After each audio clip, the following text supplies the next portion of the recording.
একটু দেরি করে বুঝতে পেরেছি, কিন্তু বুঝতে পেরেছি যে তোমার ভালোবাসা প্রয়োজনীয় ছিল।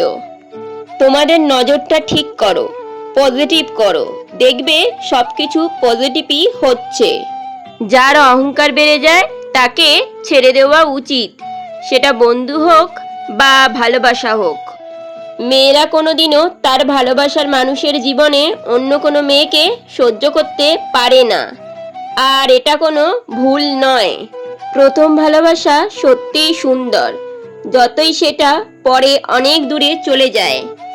সময় পেলে একবার চিন্তা করে দেখো প্রিয়, এত ভালোবাসার পরেও কতটা আঘাত দিলে তুমি আমাকে। যার কাছে দুটো অপশন আছে, একজন চলে গেলে সে কি করে বুঝবে তার যন্ত্রণা। একদিন এতটাই দূরে চলে যাব যে না অনলাইন আসবো আর না তোমার চোখের সামনে আসবো। আমি তো তার দ্বিতীয় অপশন ছিলাম, প্রথম আর গুরুত্বপূর্ণ তো তার জন্য অন্য কেউ ছিল। এমন কোনো রাত নেই যে তার জন্য আমার চোখের জল বেরোয়নি। যখন কেউ সম্পর্ক শেষ করতে চাইবে, সে ধীরে ধীরে তোমার সাথে কথা বলা কম করবে, ধীরে ধীরে দূরত্ব বাড়ানো শুরু করবে, তোমার সাথে কথা শেয়ার করা বন্ধ করে দেবে, তুমি কেমন আছো সেটা জিজ্ঞাসা করা ছেড়ে দেবে।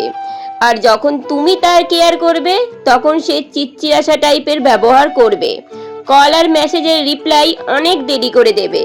আর একটা সময় আসবে যে তোমার মেসেজ দেখাই সে ছেড়ে দেবে, কল করাই বন্ধ করে দেবে।